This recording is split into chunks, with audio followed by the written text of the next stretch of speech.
Y la prisión preventiva justificada nos dice de que se da cuando el Ministerio Público lo solicite y porque otra medida cautelar no sea suficiente para garantizar la comparecencia del imputado en el juicio o bien el desarrollo de la investigación o la protección de la víctima, de los testigos o de la comunidad.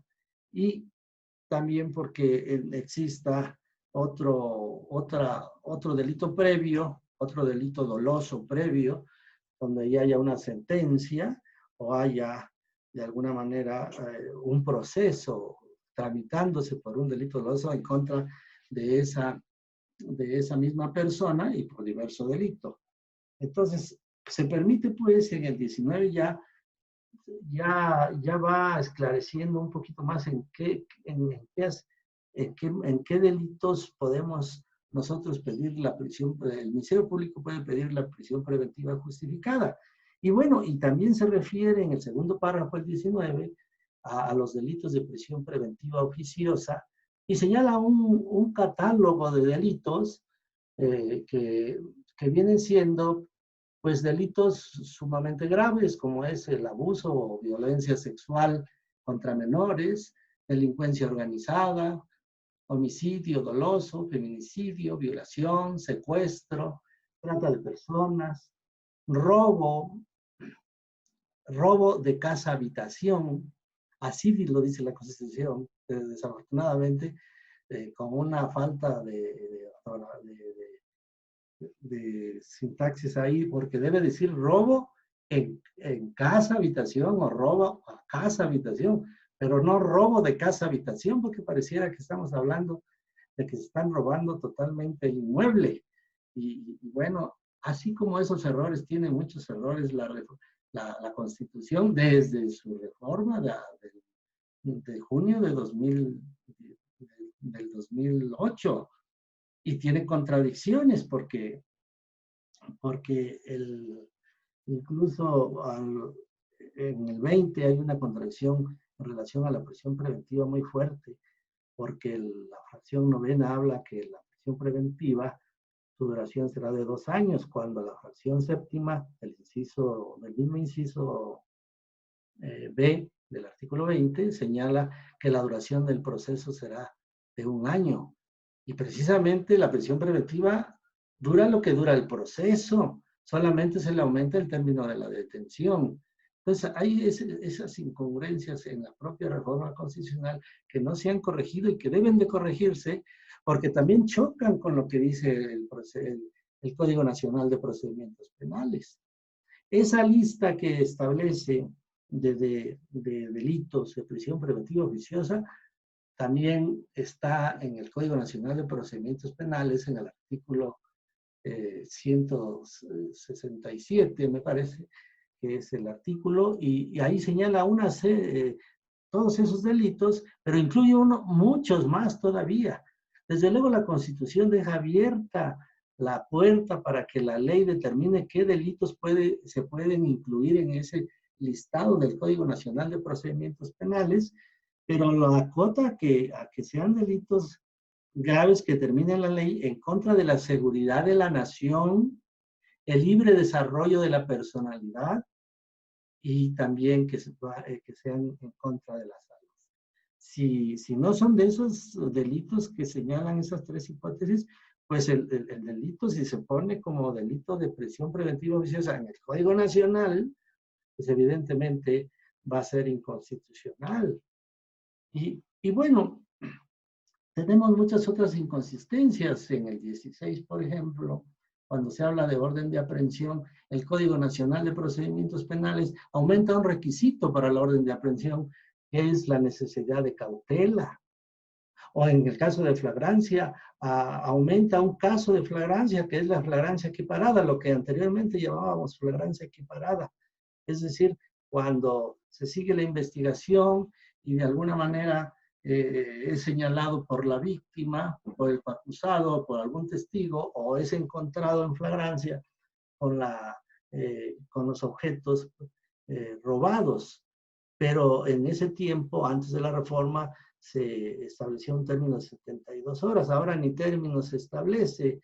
Si en algún momento dado se le detiene a una persona en esa hipótesis de flagrancia equiparada, no va a ser inconstitucional la detención.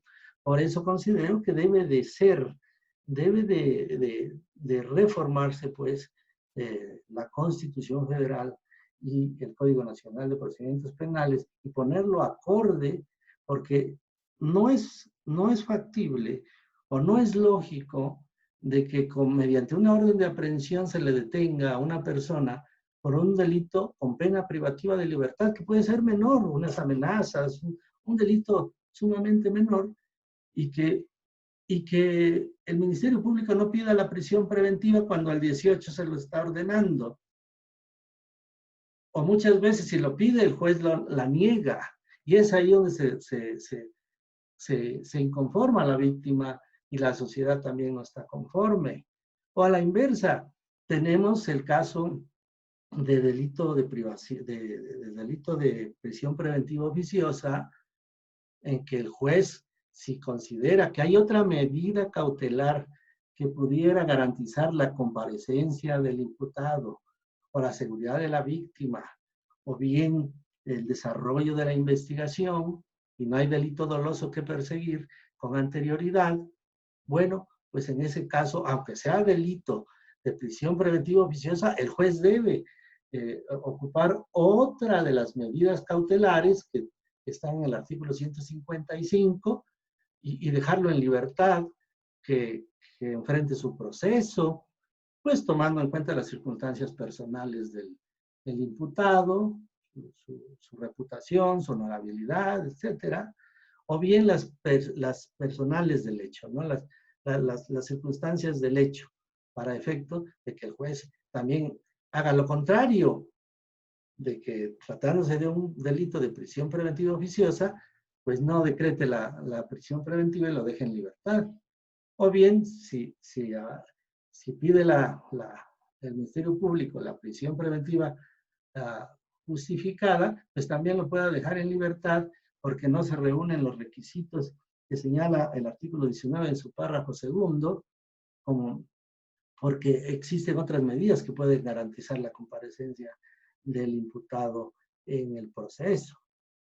Entonces, yo me estoy proponiendo, para cumplir con mi tiempo, en verdad este tema da para más tiempo, da para irnos a unas 6 horas si es que así se pudiera, pero bueno, siguiendo las reglas, quiero cerrar diciendo que mi propuesta es de que se reforme la Constitución en su artículo 16 y que bien, si se le tiene en flagrancia a una persona, que sea por delito con pena privativa de libertad, pero bueno, darle una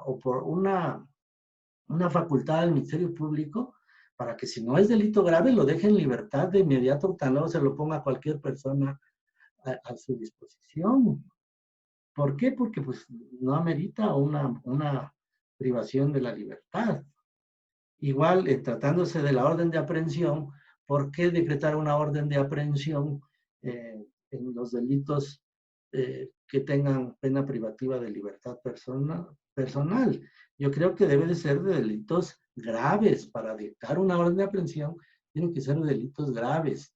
¿Y cuáles son los delitos graves? Bueno, el Código Nacional de Procedimientos Penales dice que son aquellos delitos de prisión preventiva oficiosa y aquellos delitos cuyo término medio aritmético de la penalidad del mismo excede de 5 años. Ya tenemos una definición de lo que es delito grave en el Código Nacional de Procedimientos Penales.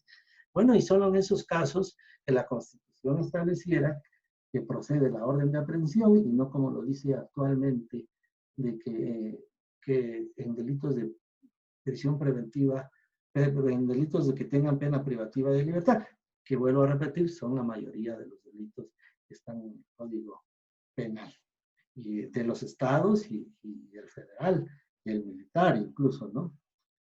De tal manera, pues, de que tenemos que ajustar esta situación porque es ilógico, vuelvo a repetir, de que se le detenga a una persona por parte de la policía, por parte del Ministerio Público, y el juez lo suelta. Por eso dicen los ministerios públicos, o el Ejecutivo, el presidente de la República lo ha dicho, nosotros lo detenemos y los jueces lo sueltan. Y pareciera que el culpable fuera el juez, cuando, bueno, el juez lo hace aplicando el Código Nacional de Procedimientos Penales, que le da esa oportunidad, porque le da una amplia facultad para determinar la prisión preventiva, un amplio arbitrio que resulta peligroso darle tanto arbitrio también al juez, debe de ser acotado un poco por la ley, porque ese arbitrio puede caer en la desgracia de la corrupción, por qué no decirlo, en la desgracia de la línea que dan los políticos, los gobernadores, la presidencia pública, algún juez que no tenga los valores éticos para poder soportar ese tipo de presiones, o la presión que hace el crimen organizado contra los jueces para que no se les decrete prisión preventiva y que tengan que hacer los jueces, pues algo que ellos no están convencidos de que es lo correcto. Entonces, los jueces tienen muchas presiones y para ser protegidos por esas presiones de facto que existen, pues tienen la ley que determinar cuándo exactamente procede la prisión preventiva, pero dejarlo muy en claro, tanto en la Constitución como en el Código Nacional de Procedimientos. Y yo creo que la retención por parte del Ministerio Público, pues solamente debería dejar, si no es delito grave, pues no debería retener a una persona. Es la propuesta de una reforma. Claro, en la actualidad, el delito, solo que tenga el delito pena privativa de libertad, pues puede retenerlo el Ministerio Público. Pero ¿por qué? Yo creo que debería ser un delito grave para poderlo retener las 48 horas, no por el solo hecho de que tenga pena privativa de libertad.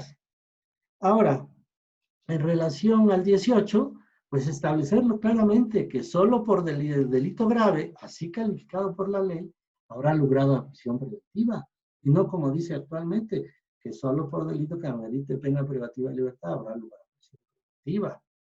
En cuanto al artículo 19, pues que quede claro, yo no encuentro la razón por la cual en la Constitución se establezca un catálogo de delitos. Yo creo que se debe establecer en la ley secundaria, en el Código Nacional de Procedimientos Penales. Y el artículo 19 solamente debe decir, la ley determinará los casos en que procede la prisión preventiva oficiosa y que el catálogo lo determine el Código Nacional de Procedimientos Penales. Y ahí decir también, el Ministerio Público solicitará la prisión preventiva justificada en casos de delitos graves, así calificados por la ley, solo cuando no se garantice con otra medida cautelar la comparecencia del imputado en el proceso, el desarrollo de la investigación y la protección de la víctima y de la comunidad, o no se le haya condenado o se le esté procesando por delito doloso. Y desde luego corregir los errores que existen en el artículo 20 constitucional. El legislador, pues, tiene que ser serio y introducir reformas serias, ¿no? Que consulte a los juristas que saben y que tienen experiencia. Y si son de la UNAM, mejor, para efecto de que pueda participar nuestra universidad ahí con esos temas de las reformas, porque luego son ocurrencias muchas veces las propuestas que se hacen de reforma. Como yo creo que no es la solución de aumentar el catálogo de delitos graves en la Constitución para que se termine un problema de impunidad, ¿no? Yo creo que es más profunda la reforma que se debe de hacer. Les agradezco su atención y espero me haya dado a entender con mi postura de modificar la ley, la Constitución y el Código Nacional de Procedimientos Penales para evitar la impunidad y darle más protección a la víctima, volviendo a un sistema no como el anterior, pero muy parecido a aquella garantía individual que teníamos de la libertad provisional bajo caución. Es decir, que solamente no ha lugar a la prisión preventiva siempre y cuando garantice también el daño causado a la víctima. Muchas gracias, les agradezco su atención. El doctor Ricardo Ojeda Bojorges nos hace una magnífica referencia a cómo ha visualizado el desarrollo de la prisión preventiva en los juicios adversariales y su propuesta de reforma constitucional en relación a este tema. Se lo agradecemos, doctor. Ahora toca el turno de escuchar a la maestra Ángela Frías Acevedo. Maestra, bienvenida, el micrófono es suyo. Ya tengo activo el micrófono, ¿verdad? Ya. Buenas tardes a todos. Pues bueno, primero gracias a nuestro señor director, el doctor Raúl Contreras Bustamante, por este magnífico pues congreso internacional que la verdad es que ha causado muchas expectativas y ha recibido muy buen impacto en toda la comunidad jurídica, estudiantes, abogados de México, de Latinoamérica y bueno, pues también de España que nos están acompañando. Doctor Carlos Daza, felicidades por este congreso que está organizando. La verdad es que, digo, le reconozco todo su entusiasmo, todos los desvelos, porque bueno, ahí en las madrugadas también anda ahí con todo, con lo del congreso en la organización. Y bueno, un saludo y un abrazo a todos mis compañeros de esta mesa, a todos grandes juristas a los cuales yo admiro, respeto y reconozco el trabajo de cada uno de ustedes. Y bueno, me han pedido que hablemos el día de hoy pues respecto a la prisión preventiva. Les cuento a los que nos están acompañando que hemos acordado abordarlo desde diversas perspectivas. Entonces, en mi caso lo vamos a abordar un poco desde una perspectiva ministerial o de una visión de una fiscalía. Tendremos también más adelante desde una perspectiva de defensa y desde una perspectiva de asesor jurídico. Brevemente me gustaría ponerles en contexto a quienes nos están haciendo favor de acompañar, nada más un poquito a manera de introducción, lo siguiente. Primero vamos a hablar el día de hoy de la prisión preventiva. Estamos en el entendido de que la prisión preventiva es una medida cautelar. Su naturaleza jurídica es precisamente esta, es una medida cautelar, un instrumento procesal que tiene una finalidad. En este caso, le encontramos su fundamento constitucional en el artículo 19, párrafo segundo, y también en el artículo 153 en adelante del Código Nacional de Procedimientos Penales. Principalmente la finalidad de las medidas cautelares como tal, pues es asegurar la presencia del imputado, evitar la obstaculización del procedimiento y garantizar la seguridad víctima, ofendido, testigos, de la víctima, de los ofendidos, de los testigos o de la comunidad en general. Bueno, para que se imponga una medida cautelar, pues en este caso habremos de dos tipos, pero ahorita vamos a entrar en ese supuesto, pero bueno, me gustaría precisar que estas medidas cautelares guardan relación con una palabra que ocuparemos el día de hoy que se llama riesgo.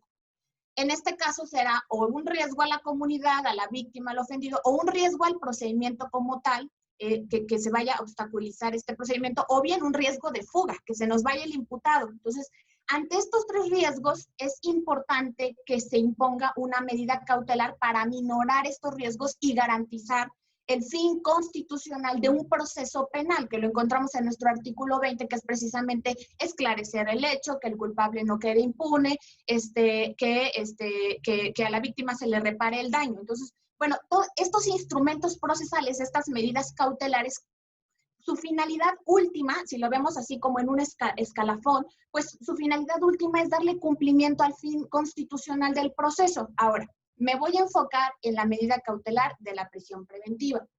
La prisión preventiva como medida cautelar, me gustaría clasificarla en tres tipos de prisión preventiva. Una, prisión preventiva oficiosa. 2, prisión preventiva justificada. Y 3, prisión preventiva de carácter legal. Ahora voy a explicar cada una de estas.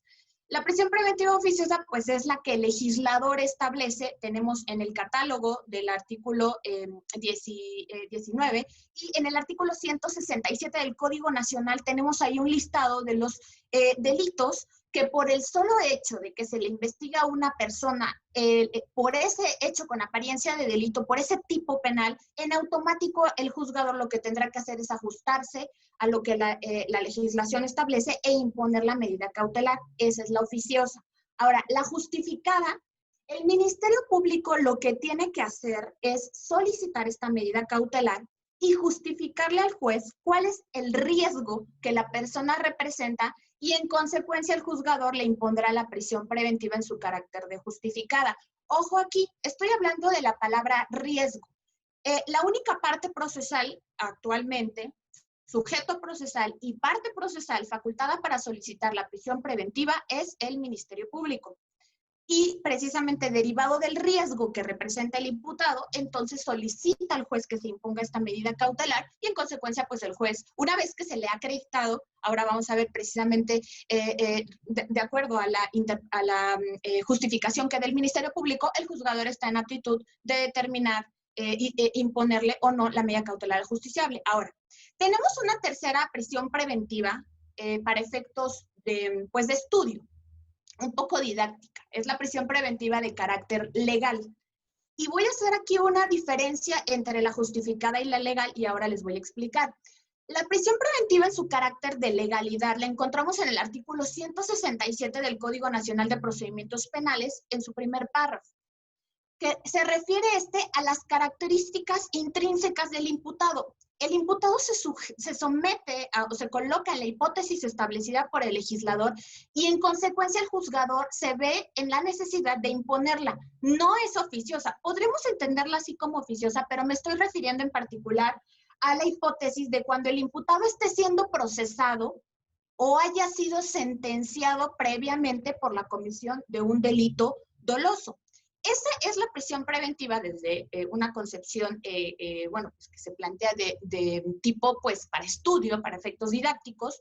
Esta prisión preventiva de carácter legal, el juzgador, ¿qué es lo que hace? Pues precisamente como el imputado se coloca en la hipótesis, es decir, está siendo procesado por otro asunto, o fue sentenciado previamente, ojo, sentenciado previamente por la comisión de un delito doloso. En esos supuestos, cuando el Ministerio Público le acredita al juzgador que el imputado está siendo procesado o ha sido sentenciado, en esos supuestos el juzgador entra al análisis y en automático dicta esa prisión preventiva en su carácter de legal, podríamos decirlo así. No es tanto por el riesgo, porque aquí no estamos entrando a un análisis del riesgo del imputado, sino precisamente nos estamos refiriendo a que él mismo está en la hipótesis que el legislador establece, como se coloca por sus características, el juzgador la impone. Entonces, bueno, esta figura de la prisión preventiva, una vez que ya sabemos los tres tipos de prisión preventiva para efectos didácticos, que estoy pues planteándoles ahora y que les dejo a su consideración y ustedes podrán hacer sus mejores conclusiones.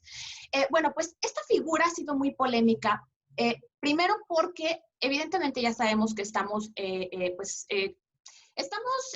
pues no ajustándonos como Estado mexicano precisamente a observaciones de carácter internacional, precisamente tenemos que analizar la compatibilidad de nuestro derecho interno con determinaciones de la Corte Interamericana de Derechos Humanos. Entonces, aquí tenemos un punto que se le ha cuestionado mucho a esta prisión preventiva en su carácter oficiosa, porque derivado de planteamientos internacionales, pues precisamente la finalidad o la intención, primero esta medida cautelar tendría que atender precisamente al riesgo y no tendría por qué imponerse por las características del imputado o por el máximo de la pena que se le pueda imponer, o por el monto de la pena, o por el tipo de delito, sino más bien tendría que estar fundada completamente en la palabra riesgo. Entonces, con este planteamiento de que las medidas cautelares no tendrían que imponerse por el tipo de delito, voy a decir algo que tal vez resulte polémico, pero no por el hecho de cometer un homicidio, en automático tendrá que entrar a la cárcel.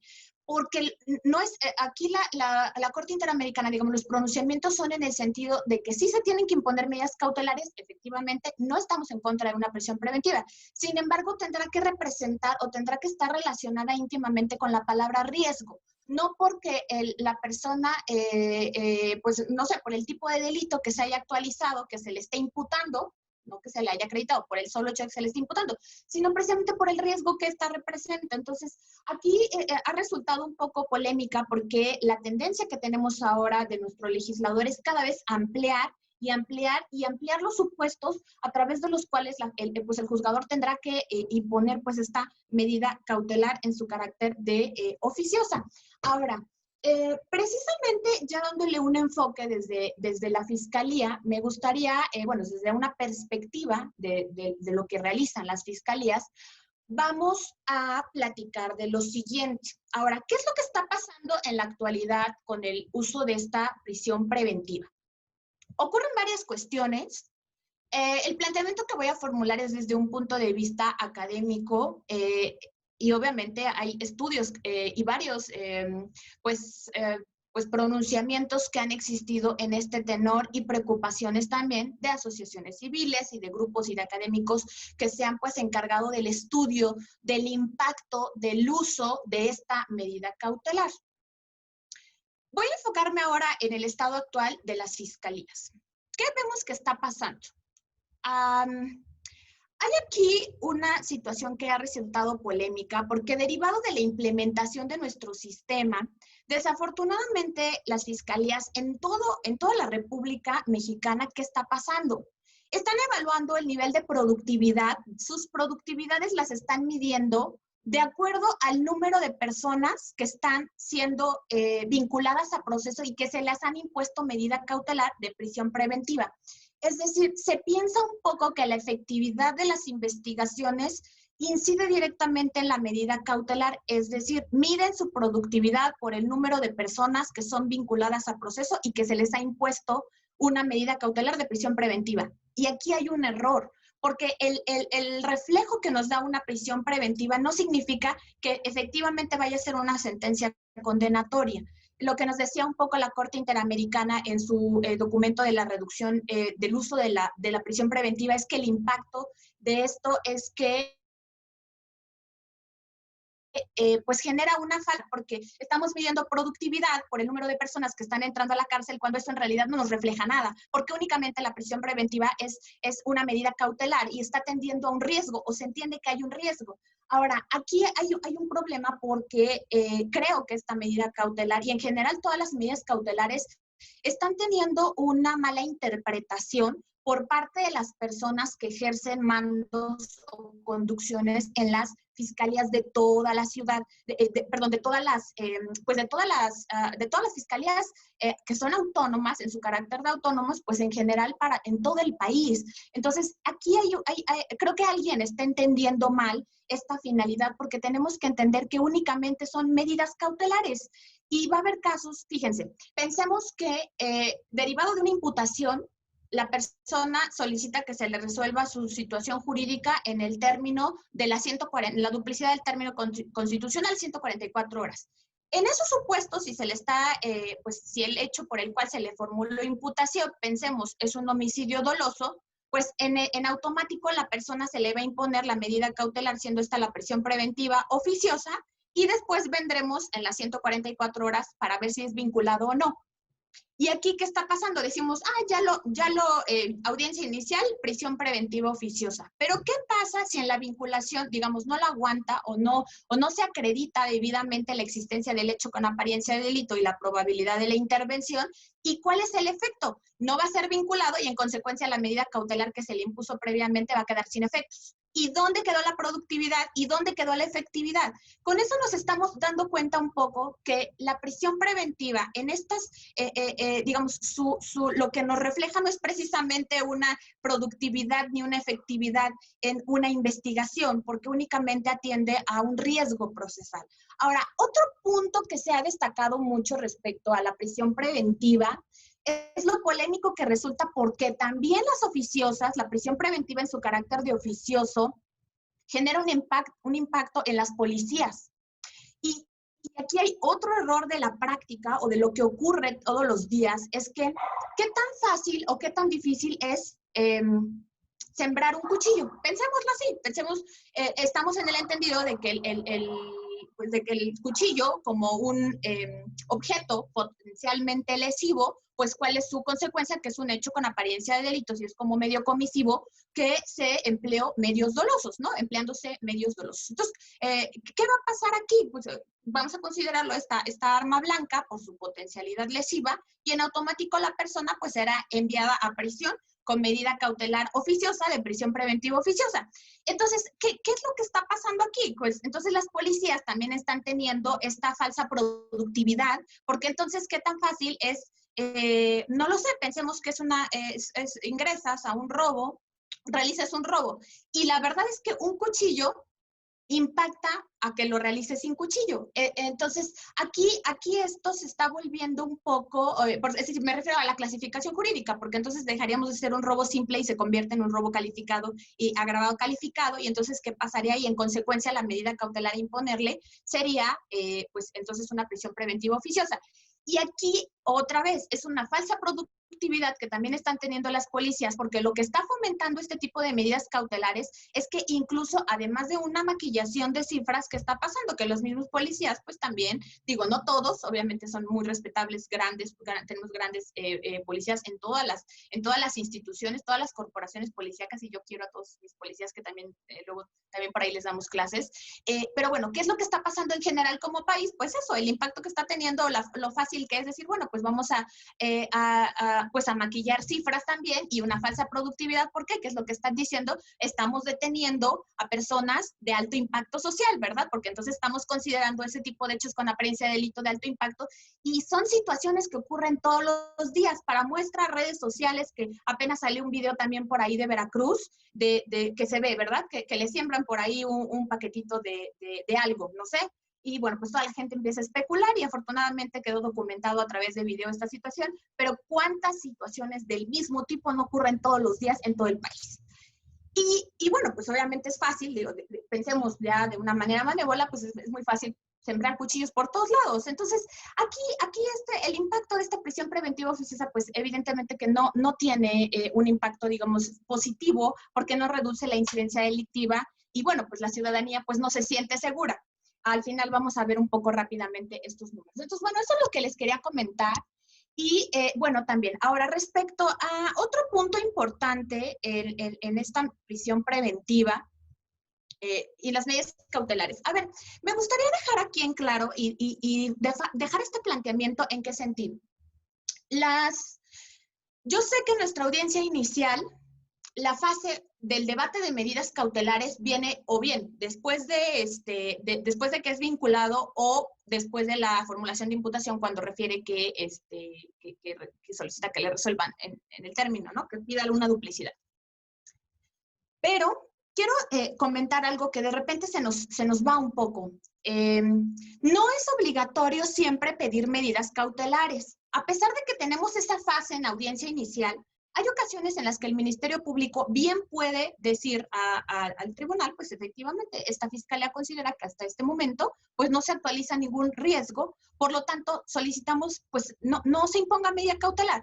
Que esté ese apartado, que esté esa fase de la audiencia inicial, no significa que forzosamente siempre tengamos que solicitar medidas cautelares, porque va a haber casos en los que el imputado ni siquiera va a representar algún riesgo, y todos nos podemos ir a nuestra casa felices después de la primera audiencia y continuar en la siguiente audiencia inicial, y las personas van a regresar. Y sí regresan, digo, no en todos los casos, porque también depende del hecho con apariencia de delito, pero no siempre se requiere un riesgo, no siempre es, pues una presentación, porque pues no tengo nada más, una presentación. No, hay casos o hay supuestos en los que bien podemos celebrar una audiencia inicial y podemos venir incluso a una continuación de audiencia inicial, y no pasa nada si no se imponen las medidas cautelares. Entonces, ahí también tenemos que atender un poco a que es un abuso de repente de, bueno, ya pedí mis medidas cautelares. Sí, pero si no hay un riesgo, no pasa nada. No se soliciten si en realidad no son necesarias, y ahí de repente perdemos un poco esa finalidad de nuestro sistema. Si la persona, otra vez la palabra riesgo, si la persona no representa un riesgo, no es necesario ni siquiera pedirle una presentación, porque estamos en el entendido de que la persona ha mostrado su disposición en todo momento de continuar pues a disposición del órgano jurisdiccional, ¿ok? Entonces, bueno, ese es otro punto que me gustaría comentarles. Y bueno, respecto a, es que apunté mi checklist, porque ya saben que luego me voy, entonces luego de repente hablo y ya se me va el tiempo. No sé cuánto voy de tiempo, maestra Dani Daza, por ahí. ¿Cuánto? Vale, sí, todavía estoy en tiempo. Gracias. Es que iba a poner mi cronómetro, pero se me fue. Ok, bueno, entonces también es importante aquí revisar, y me voy a centrar precisamente en este documento de no todo es en contra de la Fiscalía. Ahora vamos a hablar del otro lado, porque quiero dejarles como un planteamiento académico y ustedes hacen sus propias conclusiones. ¿Qué pasa? En este mismo documento de la Organización de los Estados Americanos, también nos habla de un problema y se reconoce precisamente un problema que estamos teniendo en la actualidad. La ciudadanía, la comunidad, tiene todavía arraigada esta idea de que si las personas no están en la cárcel, en consecuencia estamos en impunidad. Y esto no ocurre así. Es importante que como abogados y como estudiantes, todos los que nos estén haciendo favor de acompañarnos el día de hoy, dejemos claro, tratemos de enviar este mensaje precisamente de que este sistema que estamos operando todos es su finalidad, la libertad es el máximo, es el derecho humano de mayor alcance que tenemos. Y que la persona que es el sujeto activo o quien le cometió el delito a la víctima, no siempre tendrá que estar en la cárcel. Y que no esté en la cárcel no significa que haya impunidad. Y este es un problema, un impacto social que también tenemos incluso en medios de comunicación. Cuando se sigue el proceso a una persona y se le vincula y lo dejan en libertad porque le impusieron una medida cautelar que no es invasiva de manera lesiva a su esfera jurídica, es decir, que le dan una prisión preventiva de una presentación periódica, dicen en los medios de comunicación, entra 2 días y sale al tercero, ¿no? Y entonces este mensaje que estamos enviando es de queremos que todos estén en la cárcel, pero como ya salió, entonces es impunidad. Y aquí hay otro problema. El mensaje que estamos enviando a la ciudadanía debe de ser precisamente que la libertad es el máximo, que la restricción a esta libertad debe de ser de carácter excepcional. Por eso en nuestro catálogo es el número 14, porque tenemos 13 opciones, 13 medidas cautelares que podemos solicitar y no siempre es necesaria una prisión. Y bueno, pues este mensaje que hay que enviarle a la ciudadanía y como abogados y como juristas todos, tendríamos que prestar atención un poco en esto. Incluso, medios de comunicación un poco corregir y empezar a enviar este mensaje que no porque haya salido significa que haya quedado impune. Va a continuar su proceso y su medida cautelar será en libertad. Vamos a continuar toda nuestra secuela procesal en libertad. Entonces, bueno, aquí hay un punto. Ahora, otra cuestión es que hay ocasiones en las que, bueno, primero partiendo del entendido de que la Fiscalía no representa a las víctimas, precisamente en relación con el 105 del Código Nacional de Procedimientos Penales, estamos en un entendido de que el imputado tiene a su representante como un órgano técnico, que es su abogado, pero las víctimas también tienen a sus abogados, que son asesores jurídicos y que son licenciados en Derecho. Entonces, aquí también tenemos que prestar atención, que ya espero por acá que el abogado, el doctor Doblado, pues también nos va a mencionar precisamente desde una perspectiva de las asesorías jurídicas. Hay que tener atención también porque también hay que crear conciencia a nuestros representados que no siempre es necesaria que se les imponga prisión preventiva o a los justiciables. Entonces, bueno, aquí también hay que tener cuidado. ¿Y qué es lo que está pasando? Que de repente hay situaciones en las que no compaginan las posturas. Fiscalía, hay ocasiones en las que no va a solicitar prisión preventiva justificada porque uno dice, podríamos pensar, no me alcanza para una justificada. Y la asesoría, mi representado quiere prisión preventiva. Y ahí hay un conflicto de intereses. No conflicto de intereses, pero hay un choque de posturas, porque cada uno tiene una visión y tiene una representación y un enfoque procesal. Pero ¿qué va a pasar si la asesoría dice, yo quiero que usted, porque pasa todo, sí pasa, esto es una situación que no se puede ocultar, pasa. Asesoría jurídica dice, yo quiero la prisión preventiva. Y el Ministerio Público, o sea, obviamente no un planteamiento al juez, porque el único facultado es el Ministerio Público, pero me estoy refiriendo a que hay ocasiones en las que no son compatibles estas posturas y el Ministerio Público dice, no, porque no me alcanza, no, porque no considero necesario. Y aquí viene otro problema. Entonces, hay asesorías jurídicas también que están en una postura en la que, bueno, pues mi cliente, mi representado quiere una prisión, pero no es de si quiero o no quiero, es ver el riesgo que representa y la justificación que se le va a dar. Ahora, no perdamos de vista que cuando se realizan el planteamiento para solicitar esta medida cautelar y todas las demás, siempre el Ministerio Público tiene que hacerse cargo del 156 del Código Nacional, que es precisamente la proporcionalidad, la necesidad y la idoneidad de la medida cautelar. Entonces, no perdamos de vista estos 3 principios que siempre en todo momento tendrá que justificar la representación social, sea esta prisión preventiva o sea cualquier otra medida cautelar de nuestro catálogo que tenemos 14. Entonces, Sí, maestra Dani, muchas gracias. Ya voy en tiempo, ya, 5 minutos, rápidamente. Entonces, bueno, esa es otra cuestión. Entonces, también hay que atender aquí un impacto, porque hay ocasiones en las que la fiscalía o las fiscalías también se ven presionadas precisamente por esta mala interpretación o este mal mensaje que se está enviando. Entonces, digo, no es por martirizar a las fiscalías también, pero el impacto social, el impacto que se recibe de decir, bueno, no considere necesario pedir esta medida cautelar y la presión social se viene encima. Es que las fiscalías no están acreditando. No, vamos a cambiar este chip y vamos a pensar, enviar este mensaje todos a la ciudadanía de que no siempre es necesario. Uno, no siempre son necesarias las medidas cautelares y dos, la última a imponer siempre será la prisión preventiva, ¿ok? Entonces, bueno, ese es importante como planteamiento, ¿ok? Y, bueno, eso es respecto a la postura y de la situación procesal. Ok, ¿qué es lo que estoy proponiendo yo en este momento? Uno, ampliemos los supuestos de excepción del artículo 166 del Código Nacional respecto a la excepción para imponer la medida cautelar de prisión preventiva. Entonces, por favor, nuestros estudiantes, nuestros abogados, vámonos al 166. Ahí vienen las excepciones, hay que ampliarlas para que evitemos que todo mundo siga entrando y, bueno, dependiendo de las características de las personas, pues se reduzca la posibilidad de que ingresen. Otro punto importante, establecer en el artículo 167, en el último párrafo, viene ahí un permiso, una autorización de la Fiscalía. Les cuento rápido. Cuando estamos en una audiencia, el juzgador le pregunta al Ministerio Público si tiene autorización de su superior jerárquico para solicitar la prisión preventiva. Bueno, más bien para solicitar que no se imponga la oficiosa. Entonces, aquí queda vacío este supuesto porque necesitamos lineamientos en las fiscalías, en todas las fiscalías del país, para que se haga un lineamiento en qué casos se puede contar con esa autorización de no solicitar la prisión preventiva o de pedir que no se imponga cuando se trate de oficiosidad. Entonces, bueno, ahí hay que prestar atención y esa es otra de mis propuestas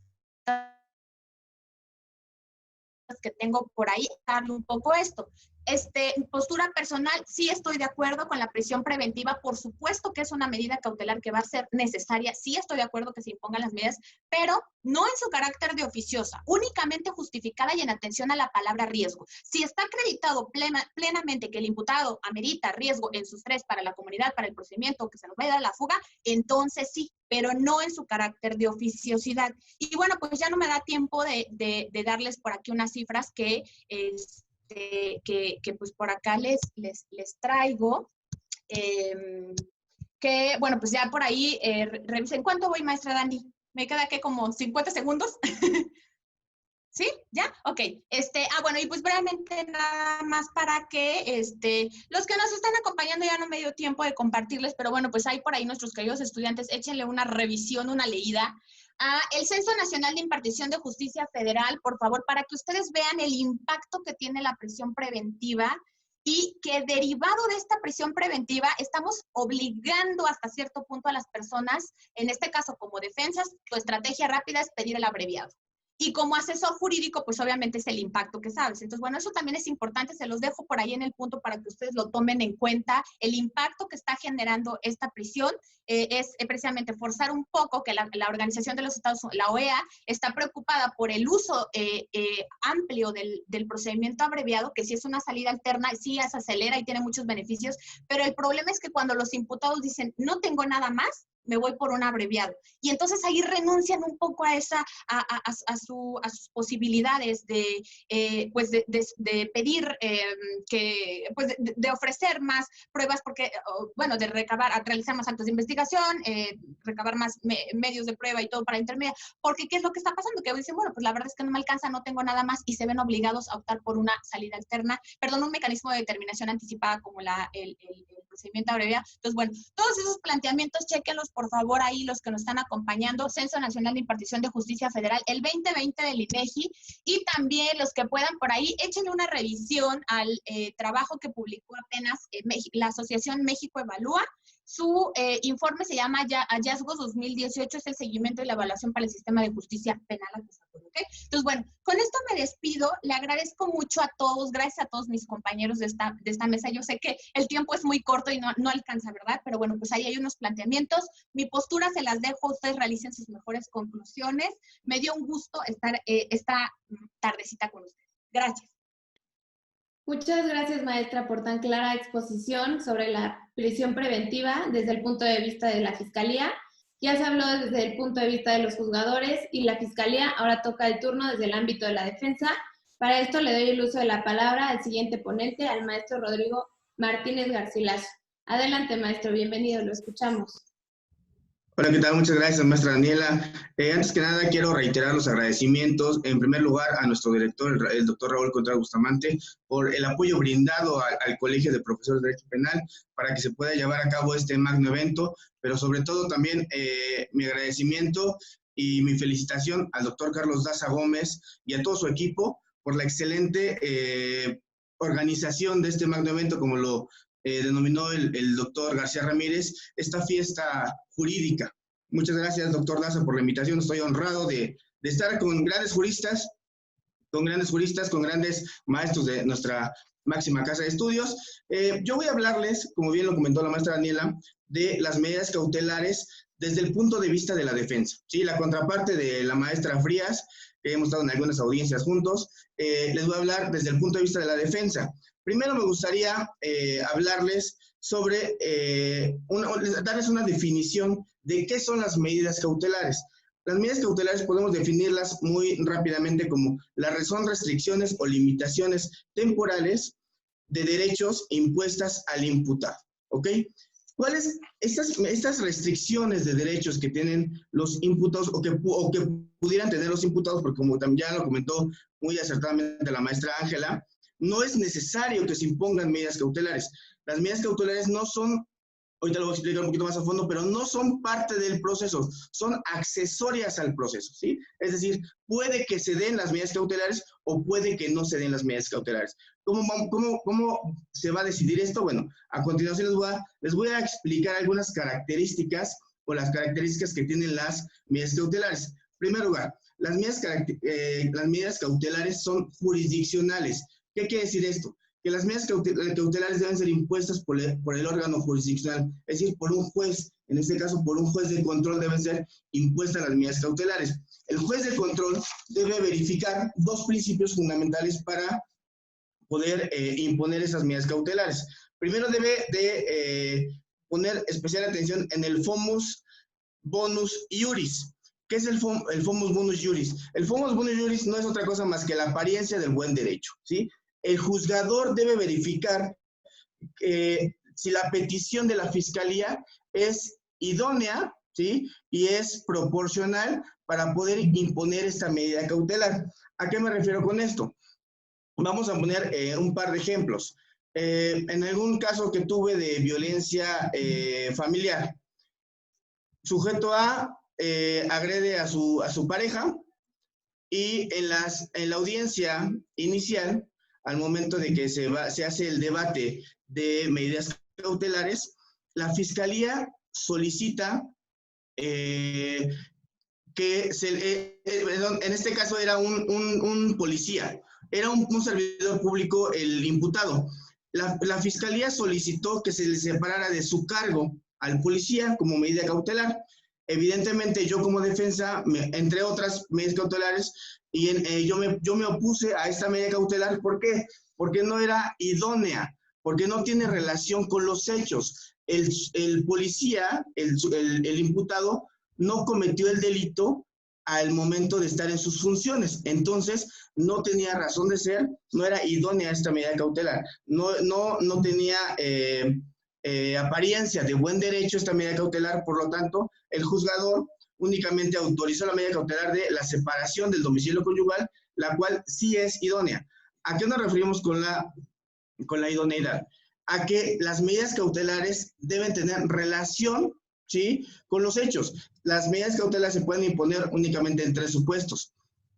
Cuando exista riesgo de que, o para garantizar que el imputado continúe acudiendo a las demás audiencias.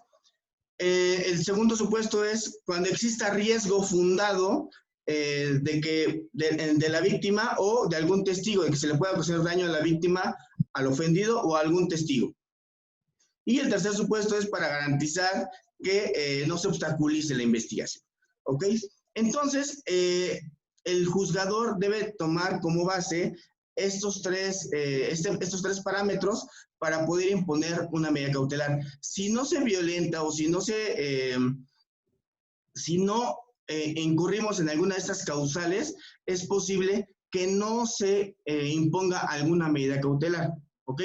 Si existe algún riesgo para la víctima, para los testigos, o un riesgo de que el imputado ya no comparezca a las demás audiencias, evidentemente se va a imponer una medida cautelar, pero esta medida cautelar debe ser idónea, debe ser en relación a los hechos o al hecho con apariencia de delito del cual estamos hablando. Otra característica de las medidas cautelares son que las medidas cautelares son excepcionales. Como ya lo había comentado, no es obligatorio que se impongan medidas cautelares, únicamente son excepcionales.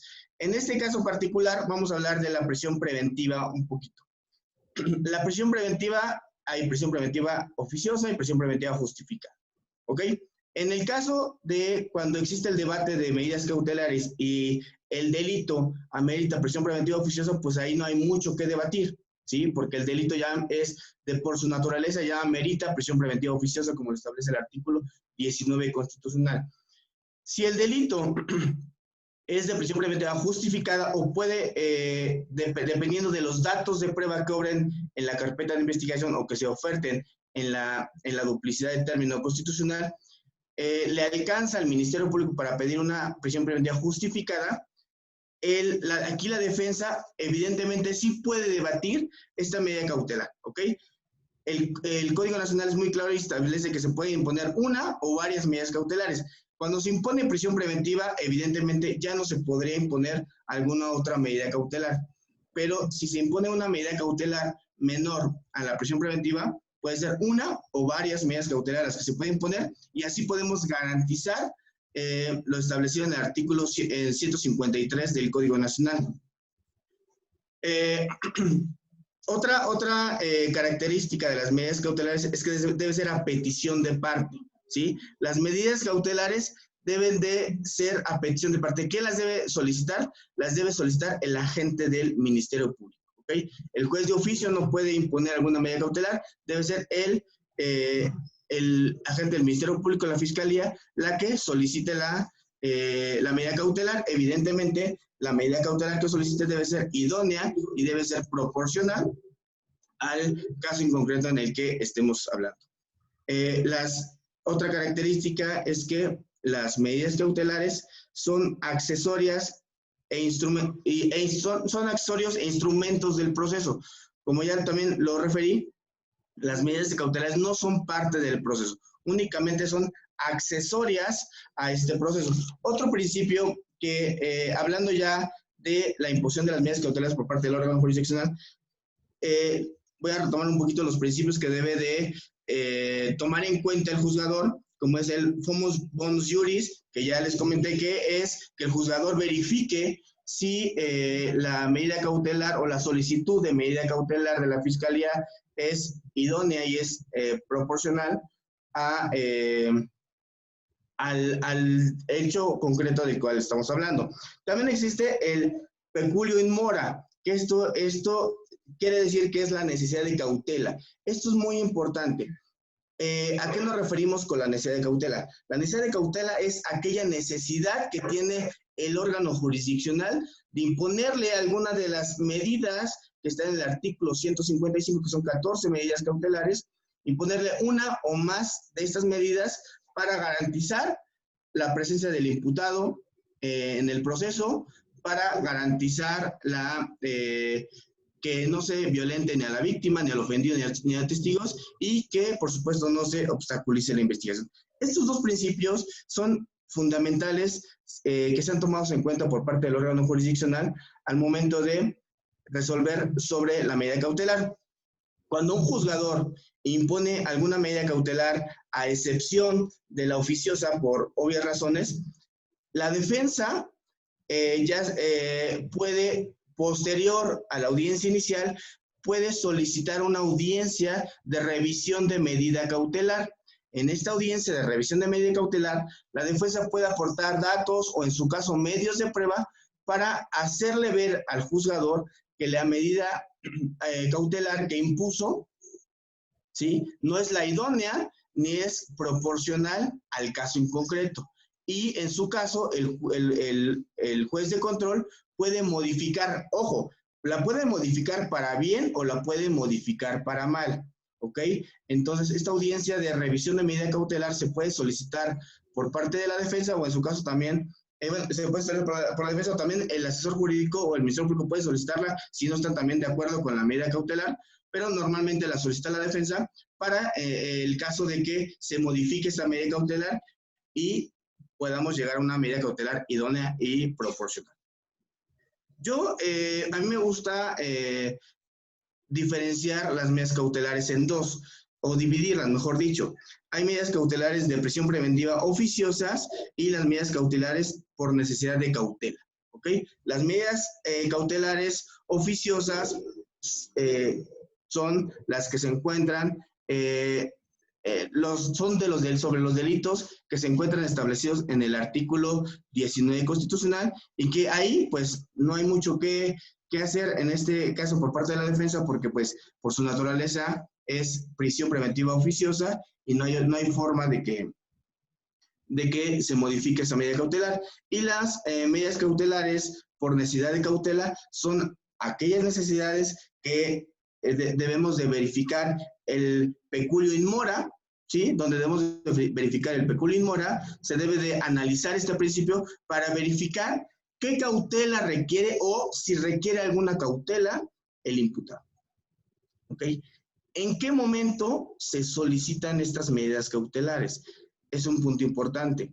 El Código Nacional de Procedimientos Penales establece que las medidas cautelares se solicitan al momento de que se vincula a proceso al imputado.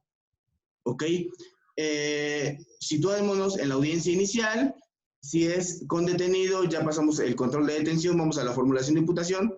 Si es sin detenido, evidentemente nos vamos directamente a la formulación de imputación. Si realiza la formulación de imputación, se le explica al imputado cuál es el delito por el cual se le está investigando, quién lo acusa. Y derivado de esta circunstancia, el imputado como derecho tiene que se le resuelva su situación jurídica, ya sea en ese momento, en 72 o en 144 horas. Si el imputado decide que quiere que se resuelva su situación jurídica en ese momento, evidentemente no hay necesidad de solicitar medida cautelar, porque no nos vamos a ir de la audiencia, vamos a continuar y vamos a darle continuidad a la audiencia inicial con la solicitud de vinculación a proceso. En el caso de que el imputado solicite la ampliación del término constitucional, evidentemente ahí se abre un debate sobre medidas cautelares, y si el Ministerio Público solicita alguna medida cautelar, que en el caso particular, la verdad es que nunca me ha tocado algún Ministerio Público que no solicite medidas cautelares, siempre las solicitan, aun cuando podrían no solicitarlas, ¿ok? Pero en la práctica, normalmente los fiscales siempre solicitan medida cautelar, ya sea la presentación periódica, que es la mínima, o una prisión preventiva. Pero para eso se abre un debate. Recordemos que el proceso penal es de un control horizontal. ¿A qué se refiere con esto? Que hay principio de contradicción, ¿ok? El Ministerio Público puede solicitar la medida cautelar, el asesor jurídico puede allanarse a la medida cautelar o puede hacer su exposición, el cual está de acuerdo o no está de acuerdo con esa medida cautelar. Y la defensa debe debatir sobre la medida cautelar que está solicitando el Ministerio Público. Aquí, en razón a la proporcionalidad de la medida cautelar, les voy a contar un caso en particular para que quede un poquito más claro sobre la proporcionalidad de la medida cautelar. En un caso que tuve, evidentemente estaba como defensor, de un homicidio culposo por hechos de tránsito. Mi cliente era un conductor de un microbús, atropelló a una persona, la persona falleció. Obviamente nos fuimos a audiencia inicial y el Ministerio Público solicitó como medida cautelar la garantía económica. y solicitó que se le impusieran 100,000 pesos de garantía económica, ¿ok? Para solicitar una garantía económica, el Ministerio Público debe de soportarlo, debe tener un soporte documental con datos de prueba, ¿sí? En este caso podría ser estados de cuenta del imputado, de que realmente es factible que el imputado proporcione esta cantidad, ¿sí?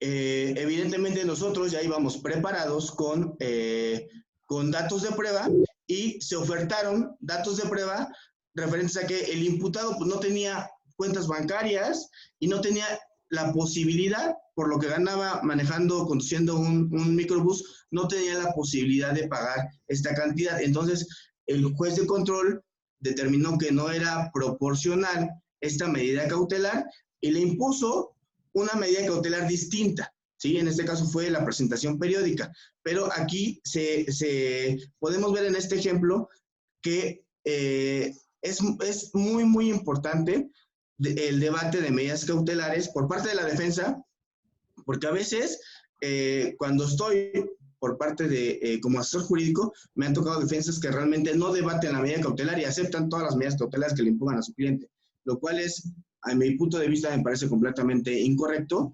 Hay medidas cautelares que evidentemente pues estás de acuerdo y no la debates, pero son completamente debatibles las medidas cautelares toda vez de que existe este control horizontal. ¿Qué reglas se deben tomar en cuenta al momento de imponerse las medidas cautelares?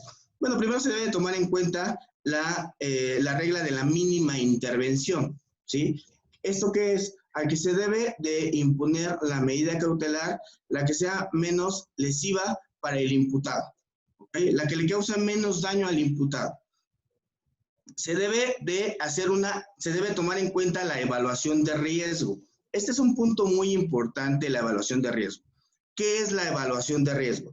La evaluación de riesgo es esta evaluación que hace la USMECA, la Unidad de Supervisión de Medidas Cautelares y Suspensión Condicional del Proceso, esta evaluación que le hacen a los imputados, ¿sí? Por eso es muy importante que como defensores, cuando tengamos el primer contacto con nuestro cliente, si es que lo detuvieron en la agencia del Ministerio Público, le digamos que cuando vayan a hacerle esta evaluación de riesgo, no se niegue a hacer la evaluación de riesgo, ¿sí? Acepte hacer la evaluación de riesgo, pero sobre todo de datos reales, ¿sí? Porque siempre, si el imputado empieza a mentir desde ahí, se cambia el nombre, da una dirección que no es, etcétera, eso va a dar pie a que tal vez le impongan una medida cautelar más lesiva de la que se le pudo haber impuesto, ¿ok? En este caso, una prisión preventiva justificada. Entonces, esta evaluación de riesgo es fundamental y yo digo que es el arma fuerte de los fiscales para imponer medidas cautelares, porque de ahí se va a denotar cuál es el riesgo que tiene el imputado, ¿sí? O si existe algún riesgo, porque puede que no exista ningún riesgo y no se le imponga ninguna medida, ¿ok? Y la siguiente regla, es la idoneidad. La idoneidad, ya lo referí, nada más lo reitero, es que la medida cautelar sea la más adecuada para el caso en concreto y para el hecho con apariencia del delito del cual estamos hablando, ¿ok? Entonces, como podemos observar, las medidas cautelares es un punto muy importante porque de ahí se puede determinar si nuestro cliente, en el caso de los defensores, va a llevar el proceso en libertad o lo va a llevar recluido en un reclusorio. ¿Okay? Este tema da para muchísimo. Yo en mis clases de Derecho Procesal Penal me tardo aproximadamente 2 semanas en explicar todo lo referente a las medidas cautelares. Entonces, este tema nos puede dar para mucho, ¿sí? Muchísima información. Me parece que ya estoy ahí en tiempo. Entonces, me quedan ahí algunos minutitos. Ok, entonces, perfecto, gracias. Entonces, las medidas cautelares ¿sí? Como lo estoy refiriendo, el artículo 155 es muy claro en establecer la lista de las medidas cautelares. Una de los cambios importantes que se dio después de la reforma del 2008 fue que anteriormente se hablaba de delitos graves y de delitos no graves, ¿ok? Aquí en el caso del sistema actual, como algunos le siguen diciendo nuevo sistema penal, aquí ya en el caso de las medidas cautelares ya no hablamos de delitos graves o delitos no graves, ¿ok?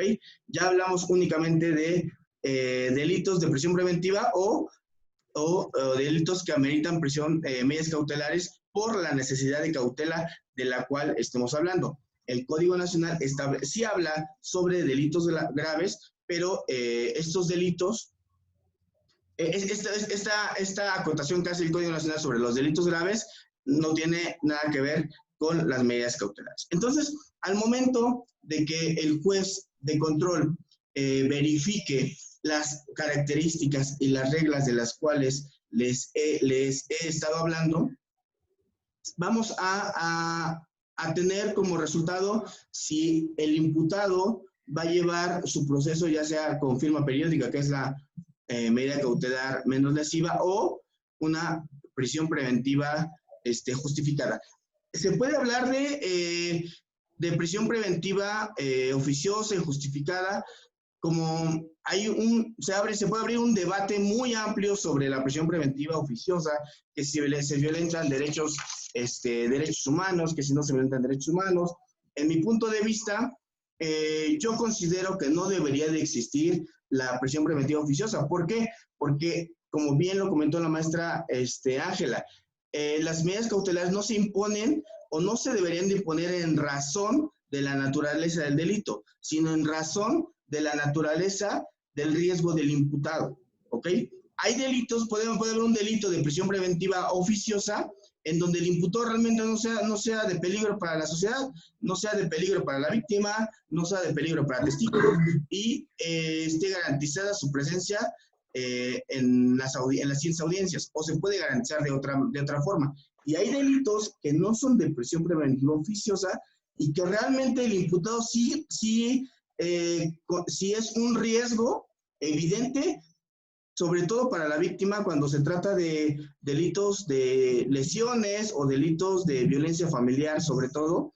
Ahí sí hay en algunos casos, no en todos, hay una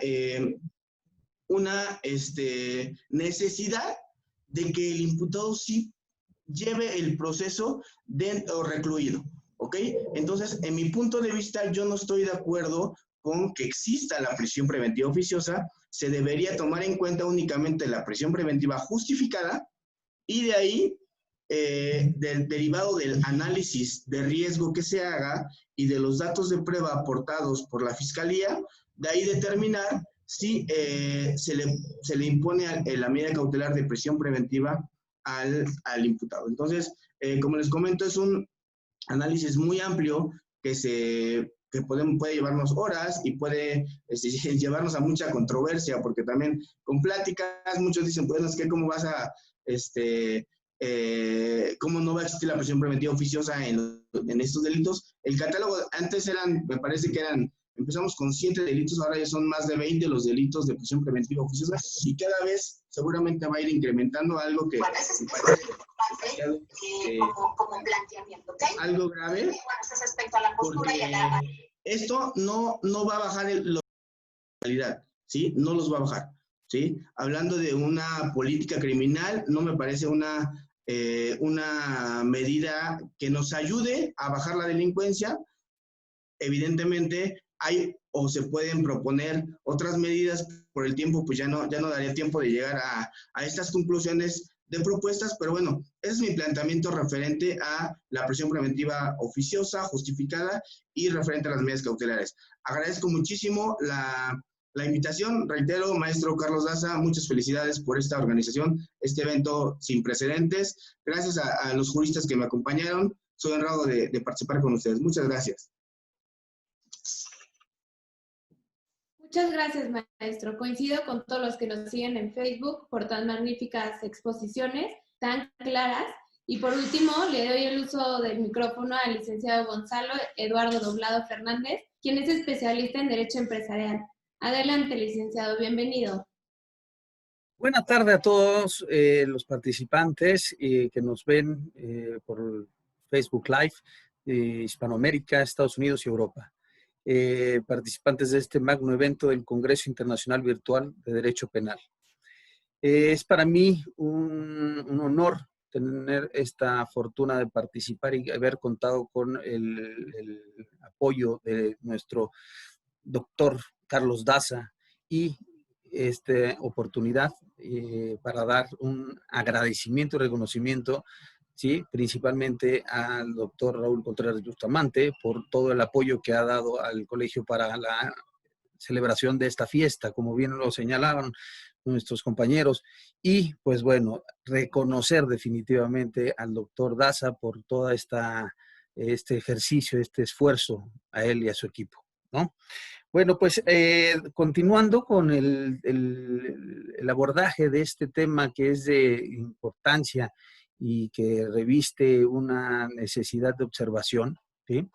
Y dándole seguimiento a las excelentes disertaciones del doctor Ojeda, de la maestra Frías y del maestro Martínez, ¿sí? Pues yo voy a tratar de hacer un esfuerzo para poder generar una visión y un entendimiento en relación a la posición del asesor jurídico, ¿sí?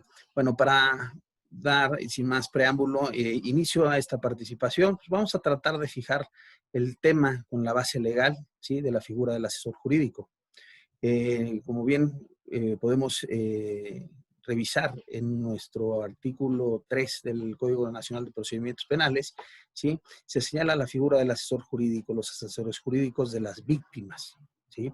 En este sentido, bueno, pues vamos a ir observando la importancia y prevalencia de esta condición de la cual tiene derecho las víctimas, ¿no? De tener esta oportunidad de contar con esta certeza del conocimiento jurídico y ejercicio procesal. Vamos, el artículo 6 nos genera obviamente un principio de contradicción, ¿sí? Que para poderlo llevar a cabo de manera correcta, pues obviamente se necesita contar con la oportunidad que un asesor le puede proporcionar a una víctima o a un ofendido. Ok, para poder controvertir, confrontar los medios de prueba y así poder oponer las peticiones y alegatos de la otra parte, ¿sí? Obviamente, salvo las previsiones que la misma ley nos confiere. El artículo 13, ¿sí? Principio de presunción de inocencia. Toda persona se presume inocente y será tratada como tal en todas las etapas del procedimiento, mientras no se declare su responsabilidad mediante sentencia emitida por el órgano jurisdiccional en los términos señalados.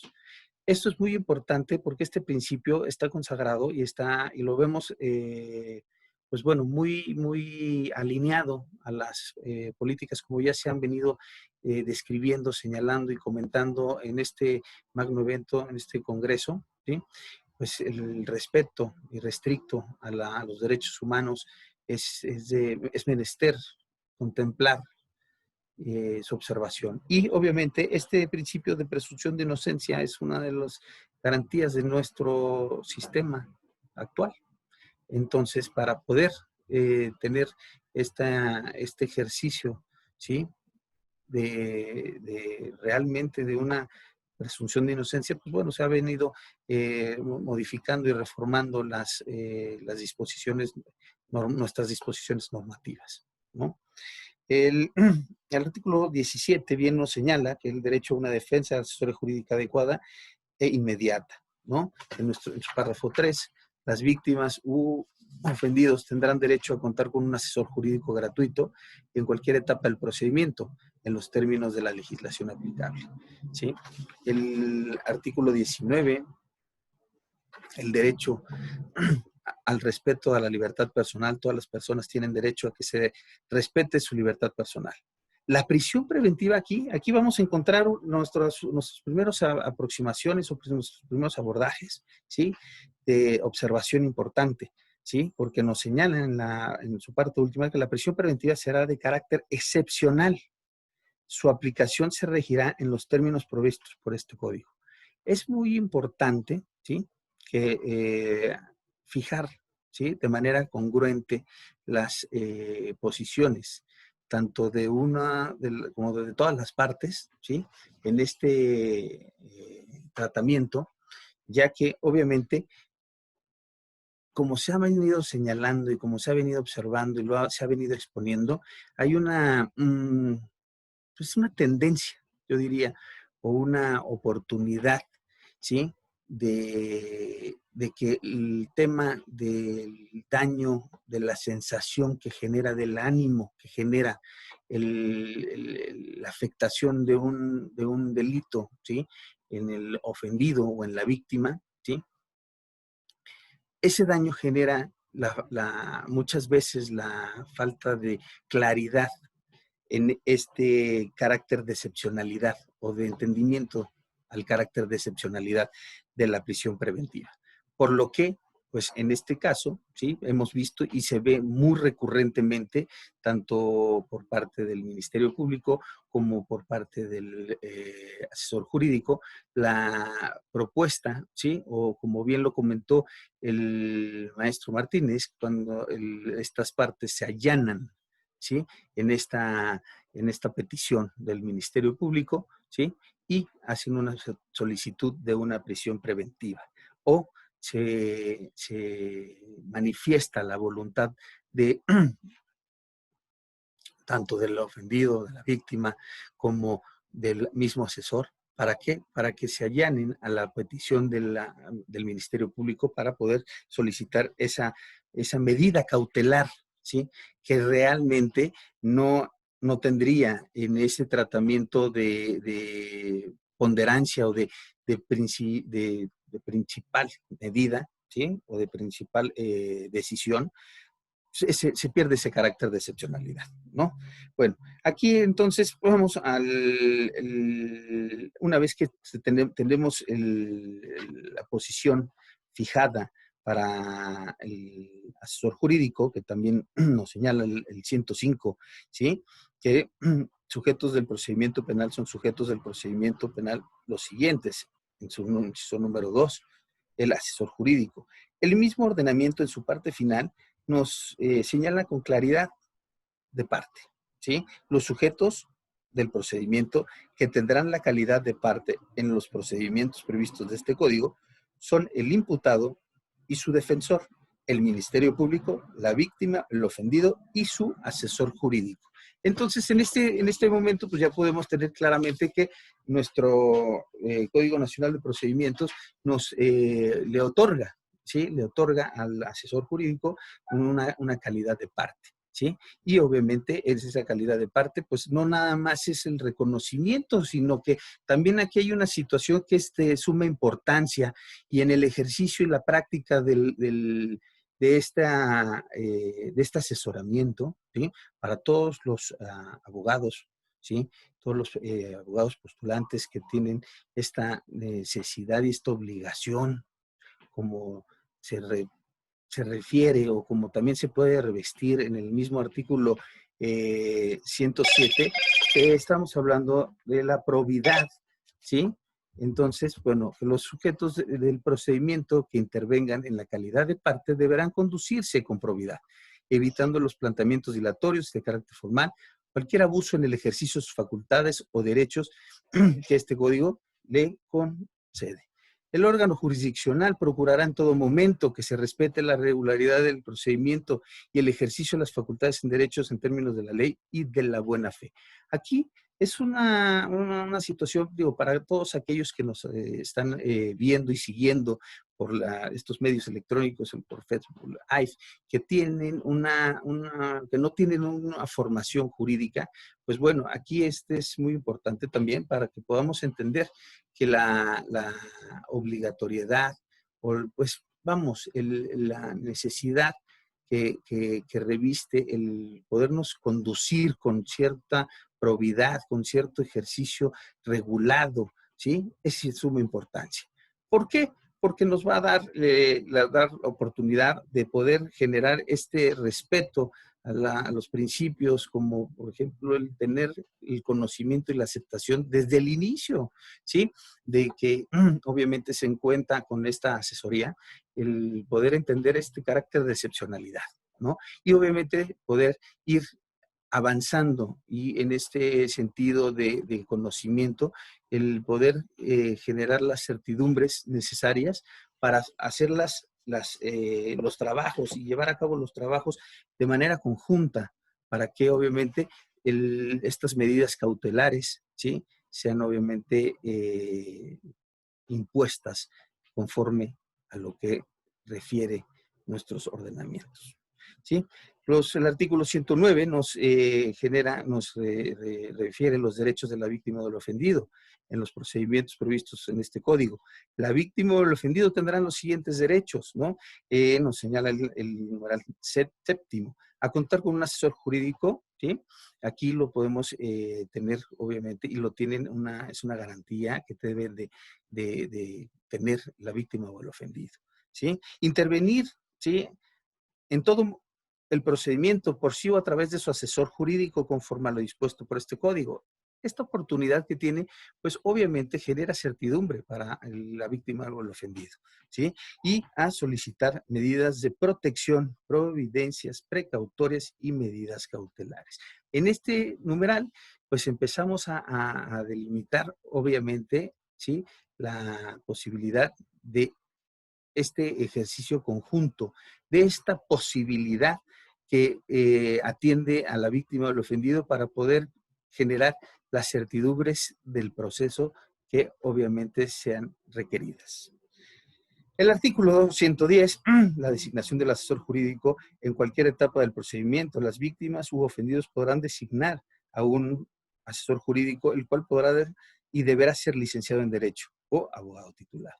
Aquí es muy importante, ¿sí?, el que obviamente todos aquellos que no son obviamente conocedores de la materia o que no son conocedores en su formación profesional, ¿sí?, como abogados, pues obviamente, pero que sí pueden ser en algún momento partes en uno que es un procedimiento penal y en un procedimiento en materia con nuestro nuevo sistema, pues bueno, conozcan, ¿sí?, y puedan tener esta oportunidad de conocer que ese asesor jurídico que pueden tener debe tener una formación suficiente, una formación y un conocimiento completo para poder obviamente generar esas cuestiones de certidumbre y certeza jurídica en la atención obviamente de su necesidad, ¿no?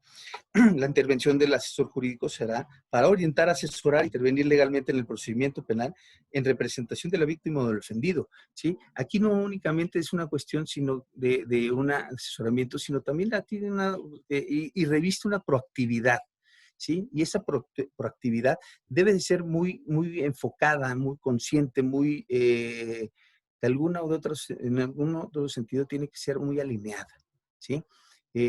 Yo puedo comentarles en mi experiencia personal, ¿sí? He visto mucha desproporcionalidad, falta de alineación en los criterios, ¿sí? En la oportunidad de la atención, ¿sí? Muchos asesores, ¿sí?, con tal de generar un buen ánimo obviamente en sus representados, ¿sí?, tienen de alguna u otra forma o tienden de alguna u otra forma, ¿sí?, a excederse en el planteamiento y en la propuesta. Cuando realmente aquí lo que hemos y se ha venido comentando de manera importante es generar una situación de correcta proporcionalidad, ¿sí?, para que podamos lograr estos principios rectores y obviamente generemos la certeza, ¿sí?, de lo que realmente es necesario, ¿sí?, y desvinculemos. Y aquí hay una situación que es importante de observar, ¿sí?, que podamos desvincular, ¿sí?, el sentido del daño anímico, del daño que es la sensación primaria, que es la sensación de bote pronto, que cualquier víctima, cualquier ofendido tiene al obviamente ser objeto de un acto ilícito. Entonces, para poder ir trabajando de esa forma, ¿sí? Considero yo, en mi opinión muy personal, ¿sí? Que debemos generar estos controles de ejercicio, ¿sí? Estos controles de ejercicio que bien deben de ser racionales, deben ser medidos, justificados, para que obviamente no necesariamente en el sentido de agradar a nuestros representados y tratar de pretender hacer un buen ejercicio de nuestra práctica, se incurra o se recurra a la solicitud, ¿sí? De situaciones de medidas cautelares como están contempladas, como sería la prisión preventiva, ¿sí? Hay posiciones reales, ¿sí? Que obviamente atienden al principio de presunción de inocencia, que sería muy importante poder tener claro, ¿sí? Que la finalidad, como bien lo decía la maestra Frías, ¿sí? Existe la necesidad y la obligación de encontrar una finalidad, ¿sí? Poder encontrar y ubicar en los escalones el justo medio de la medida, ¿sí? Porque obviamente tenemos que entender que no podemos iniciar con las solicitudes de medidas cautelares, ¿sí? Haciendo ejercicios de sentencia, de realmente de asumir culpabilidades o de culpabilidades previas. Tiene que haber un proceso y el proceso tiene que desahogarse de la forma que está señalado en nuestro código, ¿sí? Y que obviamente en la conclusión de dicho proceso podamos tener una sentencia, ya sea en un sentido o en otro. Más sin embargo, no propiciar, ¿sí? Esa medida cautelar, ¿sí? Que debe de ser decretada por un órgano jurisdiccional, ¿sí? Que esta debe tener, pues obviamente, ese carácter de justificación, ese carácter de medida, ¿sí? Valga la redundancia, ¿sí? Con un doble propósito, alejar el peligro, ¿sí? De que el acusado se eluda del juicio, ¿sí? Y que la probable sanción que se imponga en caso de ser culpable, por otra parte, la de facilitar la actuación de la ley, pues no estar presente. La continuación del proceso sería imposible. Entonces, aquí las situaciones, como bien se ha comentado y lo señalamos lo han señalado nuestros ponentes de manera excepcional, ¿sí? El tema, pues aquí, la prisión preventiva, el tema de la justificación debe de ser un tema de revisión importante, que obviamente atienda a una argumentación y una exposición que, como bien lo señaló el maestro Martínez, ¿sí? En este debate que se debe de llevar a cabo, pues no sean debates caprichosos, sino que realmente atiendan en un sentido a la proporcionalidad, a la necesidad y a la finalidad que el mismo proceso, en el caso concreto, debe de llevarse.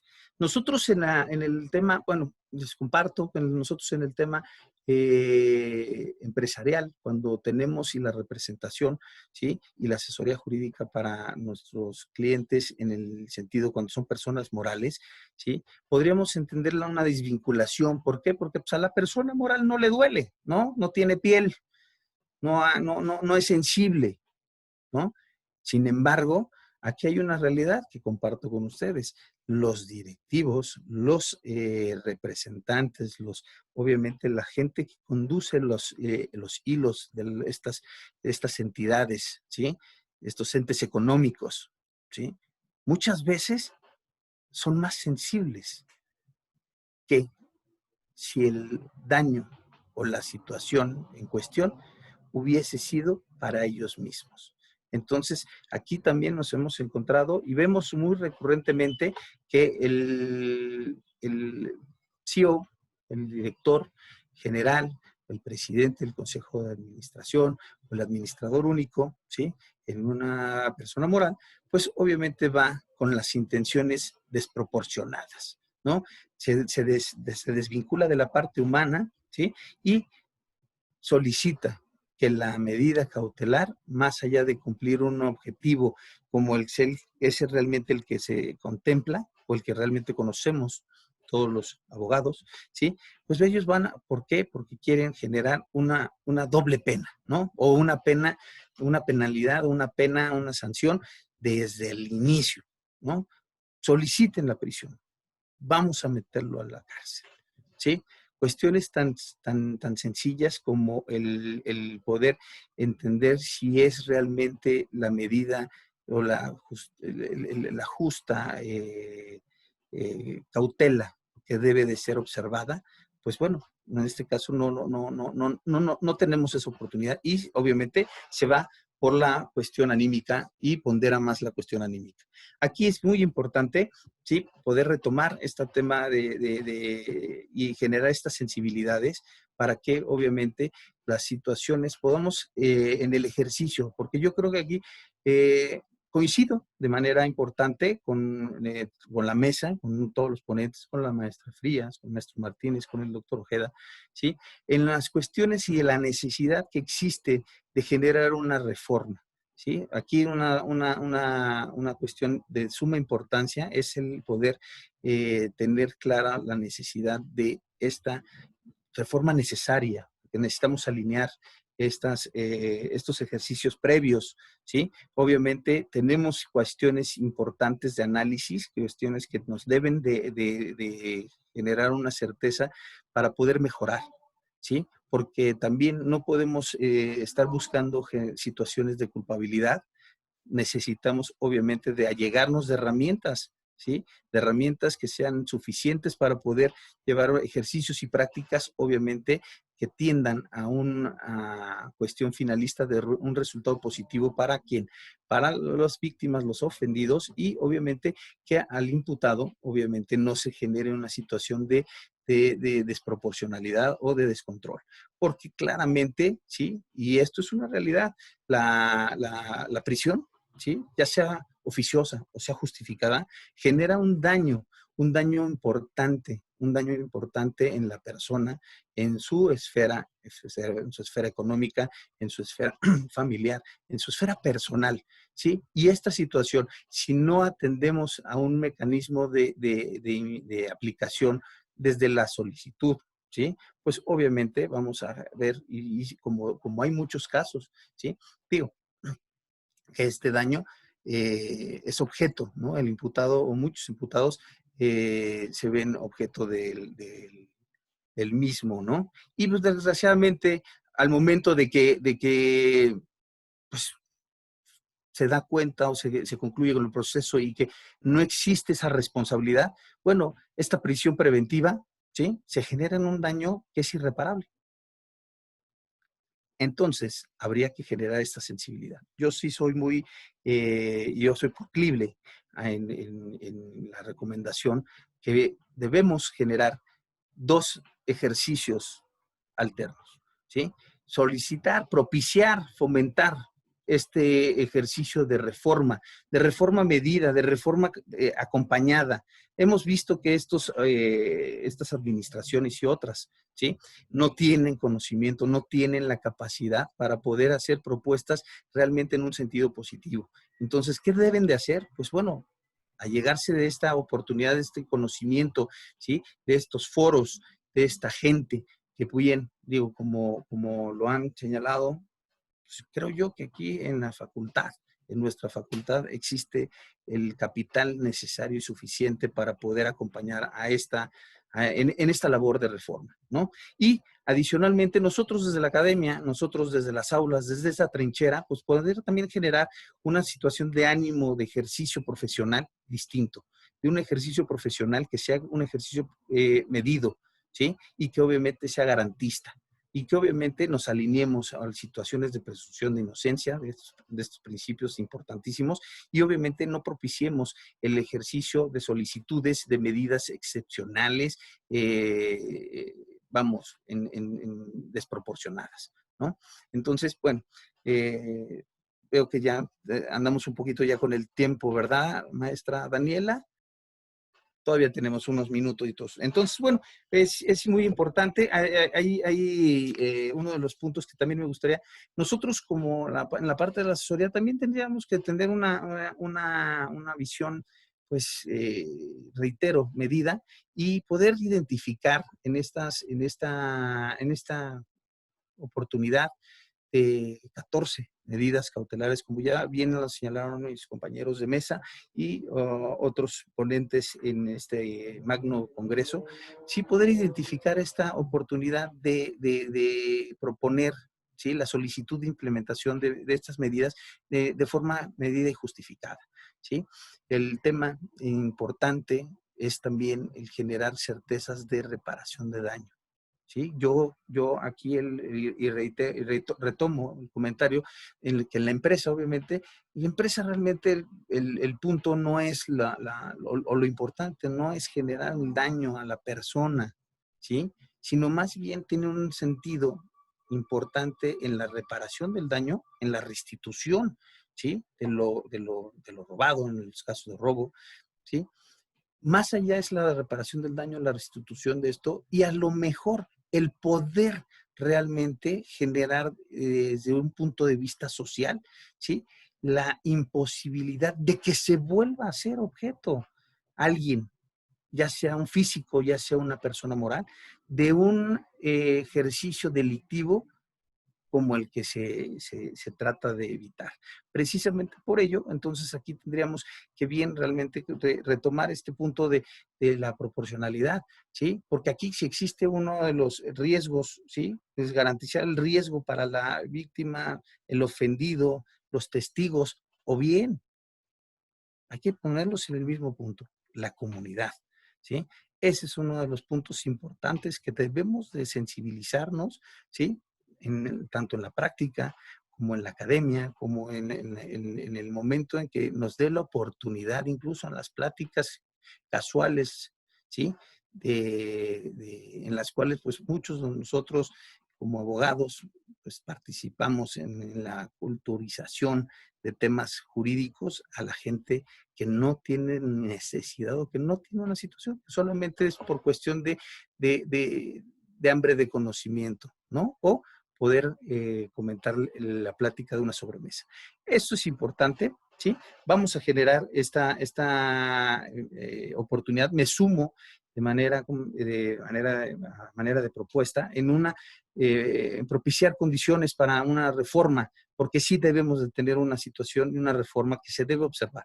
No podemos tener una situación de un Código Nacional de Procedimientos Penales que señale lo mismo que nos esté señalando en la Carta Magna, ¿no? Como reglamento, como código y como normativa de reglamentación, debemos de tener un documento, un código que sea mucho más fuerte, que obviamente que sea mucho más completo, ¿sí? Y que esté alineado realmente a las necesidades, a los beneficios de este nuevo sistema, ¿sí? No podemos tirar la toalla diciendo que están todas las cosas mal, que la ley no es suficiente, que la figura de las fiscalías y los ejercicios del Ministerio Público no son los correctos, ¿sí? Que los jueces de manera insensible están obviamente dando libertad a gente que a todas luces es culpable, ¿no? Hay que generar obviamente un tema obviamente de educación y de conocimiento. Hoy nuestras redes sociales y nuestros medios de comunicación están generando mucho desconocimiento y están generando escrutinio de inicio sin el mismo, ¿sí? Están generando sensaciones en ánimo a todo el público, pues obviamente, pues tienen sensaciones de que estamos viviendo una situación de ilegalidad o de falta de legalidad, ¿sí? Con una escasa procuración de justicia que obviamente esta gente por su desconocimiento cree, como bien lo señaló la maestra Frías, que solamente va a ser el tema si hay un detenido y está sentenciado o está objeto de una prisión, ¿sí? es un número y es un caso positivo. No, hay que reflexionar. Y esa reflexión, pues yo invito a que todos los que nos escuchan y nos ven en estas plataformas, pues podamos tener una participación, pongamos un granito de arena. Agradezco de manera importante al doctor Daza por esta gran oportunidad de poder colaborar en este congreso. Reconocimiento amplio para la mesa, para la maestra Frías, el maestro Martínez y el maestro Ojeda. ¿Sí? Maestra Dani, es mi conclusión. Muchas gracias, por su participación. Llegamos al final de esta mesa sobre prisión preventiva y medidas cautelares. Felicitamos a los ponentes por sus magníficas exposiciones y agradecemos a todos los que nos acompañaron a través de la plataforma de Facebook. Para unos últimos comentarios, le cedo el uso de la palabra al doctor Carlos Daza Gómez. Bienvenido, doctor. Gracias, muchas gracias. Realmente es para agradecerles esta mesa de trabajo, que es una hechura 100% de nuestra Facultad de Derecho, donde se muestra el gran nivel académico que tiene nuestra facultad. Por eso ocupa el lugar número 41 a nivel mundial, como dentro de las mejores 50 universidades del planeta. De veras estoy muy contento y gracias por sumarse a esta fiesta del conocimiento. Ángela, mi reconocimiento, Gonzalo, mi querido hermano y amigo Ricardo Ojeda, y desde luego a nuestro amigo y querido amigo Martínez. Les agradezco que sí hayan participado con nosotros y sigamos con esto. En un rato más tendremos más trabajo, más mesas sobre temas muy interesantes. Mientras, agradecerles nuevamente a ustedes que nos siguieron a través de la plataforma de la Facultad de Derecho. Muchas gracias y un abrazo a todos ustedes. Por último, para todos. Que nos acompañen a través de Facebook Live en la siguiente mesa de trabajo que abordará el tema de las consecuencias penales de la pandemia en el punto de las 16 horas, a través de la página del Colegio de Profesores de Derecho Penal de la Facultad de Derecho. Muchas gracias a todos.